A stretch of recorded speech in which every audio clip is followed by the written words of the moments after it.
ये अम्मी ने पता नहीं पुरानी चीज़ें क्यों संभाल के रखी हैं। अम्मी को कहा भी था, ये देखो यार, एक तो इतनी पुरानी चीज़ें अभी तक संभाल रखी हैं। वो मुझे शहजाद भी कह रहा था कि हमारे घर में भी यही सीन है, अम्मी जो है पुरानी चीज़ें संभाल के रखती हैं। नाज़िन, आपकी तरफ भी ऐसा होता है क्या? ज़रा तसव्वुर करें, ज़रा अपने घर का मंजर याद करें। जैम का खाली डब्बा जिसमें अब मिर्चें हैं, अचार का पुराना मर्तबान जिसमें अब सवैयाँ रखी हुई हैं, और वो शॉपिंग बैग जो पिछले कई साल से संभाल के रखा हुआ है कि काम आएगा। हाँ, आपकी अम्मी की किचन में भी ऐसा ही कुछ होगा ना। हम हंसते हैं, हम कहते हैं अम्मी ये आदत छोड़ दें, लेकिन क्या आपने कभी सोचा है कि ये कंजूसी नहीं है? ये एक ऐसा ज़ख्म है, एक ऐसा ज़ख्म जो आपका नहीं, आपके आबा अजदाद का है। साइकोलॉजी में इसे कहते हैं इंटरजनरेशनल ट्रॉमा, यानी नस्लों में मुंतकिल होने वाला सदमा। 1966 में कनाडा के एक साइकाइट्रिस्ट डॉक्टर विविन रेकोफ ने पहली बार इसे नोट किया। उसने देखा कि जिन यहूदियों ने होलोकॉस्ट के कैंप देखे थे, उनके बच्चे जो कैंप में कभी गए ही नहीं थे, उनमें भी वैसा ही डर, वैसा ही स्ट्रेस और वही बेचैनी थी। पहले लगा ये सिर्फ कहानियां सुनकर है, फिर साइंस ने एक खौफनाक इंकशाफ किया जिसे कहते हैं एपिजेनेटिक्स। मतलब जब इंसान पर बहुत बड़ा सदमा गुजरता है तो उसका सदमा उसके खून में, उसकी जीन्स पर एक केमिकल निशान छोड़ जाता है, और वो निशान उसके बच्चों में और बच्चों के बच्चों में भी चला जाता है। और यही बात भारत के 2 मुहक्किकीन ने हमारी पार्टीशन पर चेक भी की। यह रिसर्च आज तक सबसे चौंका देने वाली रिसर्च में से एक है। उन्होंने 62 लोगों पर एक खास टेस्ट किया। 31 वो लोग थे जो पार्टीशन सर्वाइवर्स के बच्चे थे, और 31 वो थे जो उन सर्वाइवर्स के पोते थे, पोतियां थे, नवासे और नवासियां थे।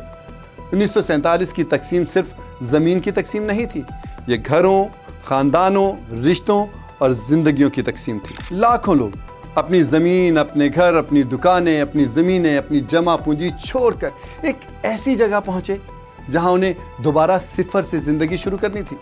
किसी के पास वो कपड़े थे जो सिर्फ जिस्म पर थे, किसी के पास चंद ज़ेवरात थे, और किसी के पास सिर्फ वो सामान था जो वो भागते हुए अपने साथ उठा सका। रास्ते में कत्ल हुए, इज्जतें पामाल हुई, ख़ानदान बिछड़े, ख़वातीन पर खौफनाक मज़ालिम हुए, लोग महीनों और सालों तक पनाह गज़ीन कैंपों में रहे। और सबसे अहम बात, उस नस्ल ने सिर्फ अपना घर नहीं खोया था, उसने ये यकीन भी खो दिया था कि कल का दिन महफूज होगा या नहीं। यहीं से एक अहम नफ्सियाती तसव्वुर सामने आता है, इंटरजनरेशनल ट्रामा। और सबसे हैरानकुन बात क्या थी, पोतों में ट्रामा अपने बाप से भी ज्यादा था। इसलिए साइंस की जुबान में इसे नॉन सिग्निफिकेंट कहा गया।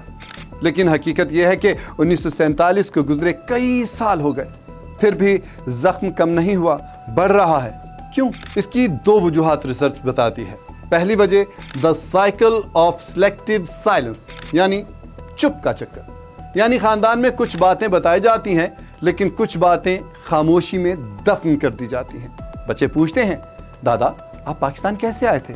जवाब मिलता है, बस बेटा बहुत बुरा वक्त था, छोड़ दो, अब क्या याद करना, और बात खत्म हो जाती है। लेकिन हकीकत यह है कि कहानी खत्म नहीं होती, वो खामोशी घर के रवैयों में जिंदा रह सकती है। मसलन, चीज़ ज़ाया मत करो, कल का क्या पता, पैसे बचा कर रखो, कुछ भी हो सकता है, घर में खाना हमेशा ज़्यादा होना चाहिए, पुराना सामान फेंको मत, कभी काम आ जाएगा। ये जुमले बज़ाहिर आम हैं, लेकिन एक ऐसे ख़ानदान में जहाँ किसी ने अपनी आंखों के सामने सब कुछ छिन जाते देखा हो, ये जुमले सिर्फ किफ़ायतशुआरी नहीं रहते, ये तहफ़्फ़ुज़ का एक तरीक़ा बन सकते हैं। कुछ भी ज़ाया ना करना उनके लिए कंजूसी नहीं थी, सर्वाइवल रिस्पॉन्स था, जिंदा रहने का तरीका। और वही तरीका आज आपकी अम्मी के हाथ में जिंदा है। वो डब्बा संभालते हुए लगता है कि वो बस एक डब्बा बचा रही हैं, लेकिन असल में वो उस डर को बचा रही हैं जो उनकी माँ ने 1947 के एक स्टेशन पर महसूस किया था। इसलिए अगली बार जब आप अपनी अम्मी को किसी खाली डब्बे को धोते हुए देखें तो उन पर हंसे मत, बस एक लम्हे के लिए सोचें, ये डब्बा नहीं है, ये दुनिया की सबसे बड़ी हिजरत की एक छोटी सी याद है।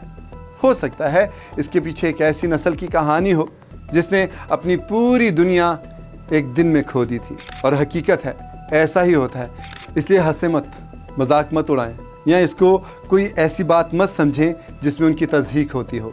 یہ ان کا درد ہے، ان کی زندگی کا حصہ، ان کی سوچوں میں جو سمایا ہوا ہے اسے دور کرنے کی کوشش کریں. اس لیے ان کے اس ڈر کو سمجھیں، ان کی اس پریشانی کو، اس خوف کو سمجھیں جو ان کے اندر بسا ہوا ہے، جو ان کے بڑوں کے اندر بسا ہوا تھا، جو وہ اپنے ساتھ لے کر آئی ہیں. ان کا مذاق مت اڑائیں، ان سے پیار کریں.